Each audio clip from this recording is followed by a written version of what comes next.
महाराज हमने नया एक नियम पकड़ लिया है। कहा क्या?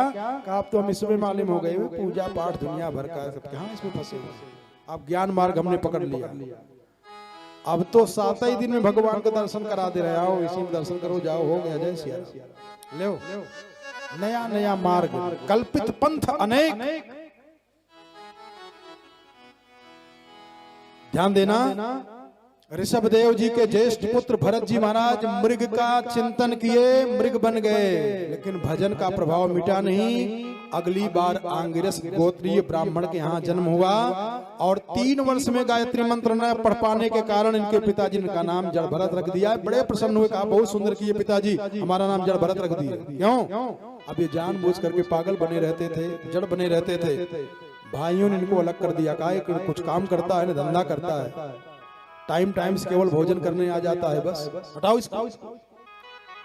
और वो सर्वम खलवमिदं ब्रह्म, संसार के समस्त प्राणियों में परमात्मा का दर्शन किया करते थे। सबसे बड़ा महात्मा वही है, जान लो। स महात्मा स दुर्लभ। जड़भरत जी क्या करते थे?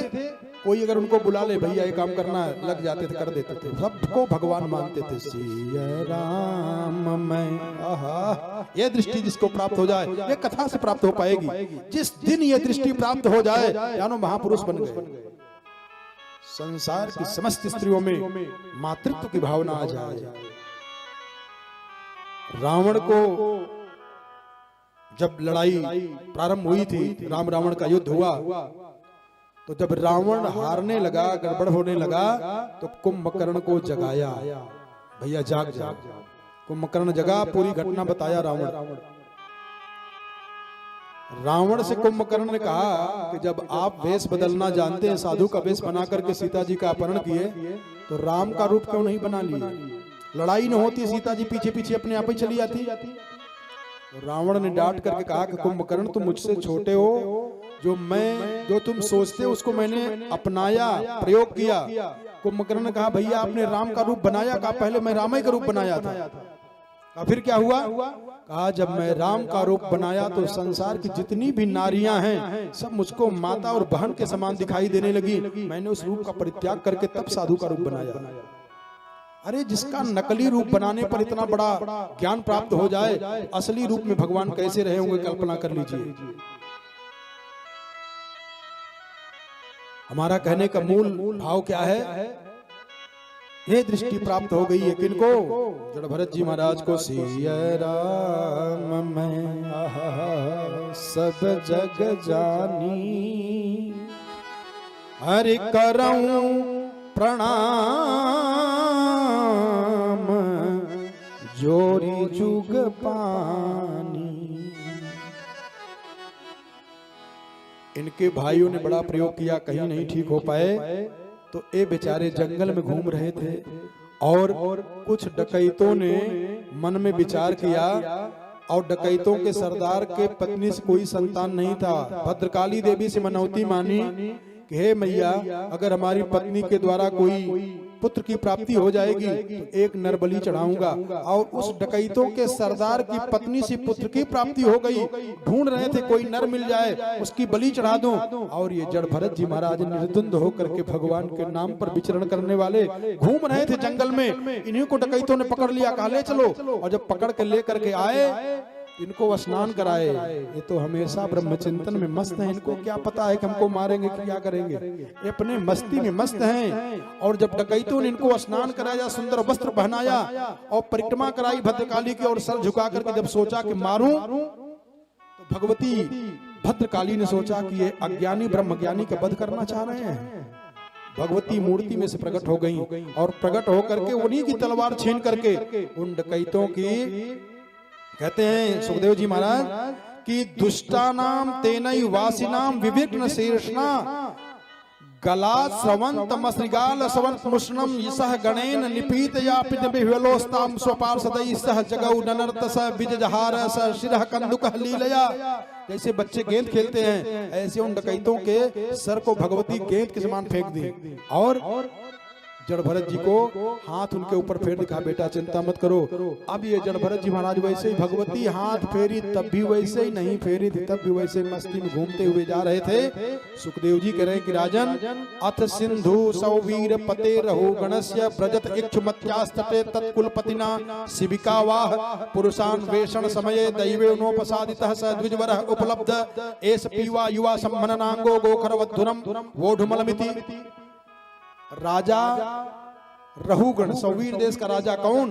जो पहले हिरण का बच्चा था। ध्यान, बात समझ में आ रही है? जो हिरण का बच्चा था, राजा भरत का चिंतन किया, जब वो मरा तो सौवीर देश का राजा बन गया, रहुगण बना। और ये पालकी में बैठ करके कथा सुनने जा रहा था। कथा हो रही थी, कहा महू कथा सुनने जाएंगे, और पालकी में बैठ के जा रहा था। तो उसमें जो एक कहार था वो बीमार हो गया।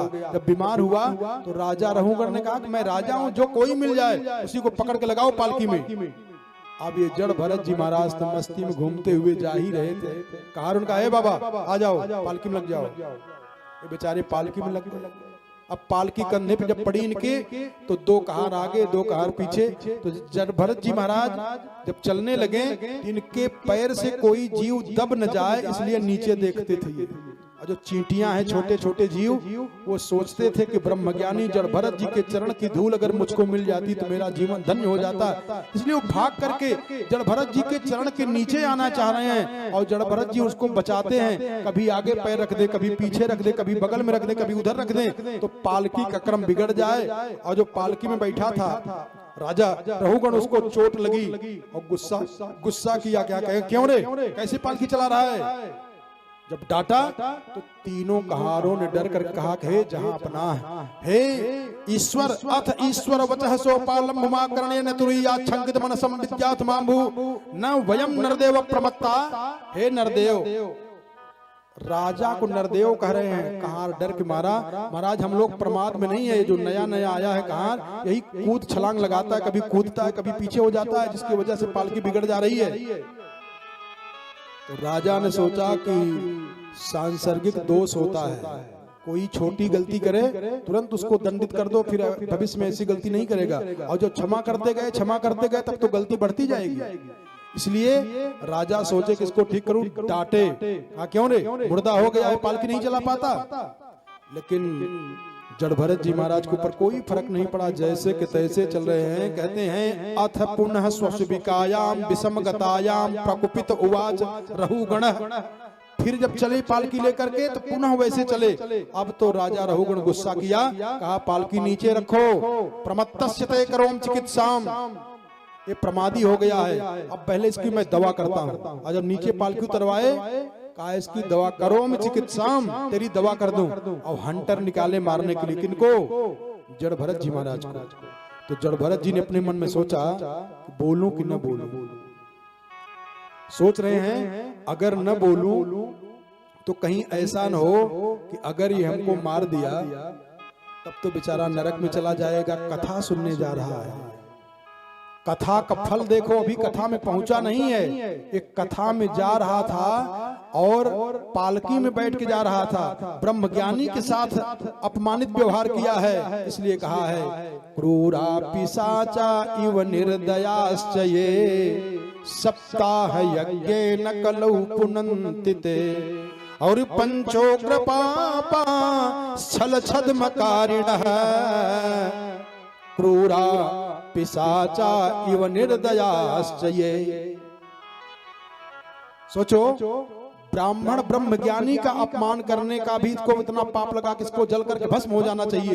लेकिन कथा सुनने अभी जा रहा है, कथा में बैठा नहीं है। कथा में जाने का मन बनाया, इतना पुण्य हुआ कि जड़ भरत जी सोचे कि इसको बचा लूं, अगर नरक में चला जाएगा तो कथा सुनने जा रहा है। और दूसरी बात क्या मन में आई, अरे राम राम राम, इसने तो अपना भार मेरे कंधे पर रख दिया, इसको तो बचा ही लेना चाहिए। तब जड़ भरत जी महाराज बोल गए, कहा त्वयोदितम व्यक्तम विप्रलब्धम भरतो समय स्यात् यदि वीर भारः।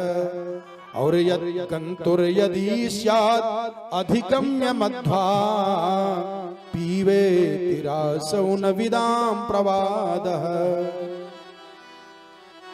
इसके बाद समझाए तो जब समझाना शुरू किए कहा देखो रहुगण तुम ठीक कर रहे हो, भार तो ढोने वाले के लिए है, रास्ता तो चलने वाले यात्री के लिए है।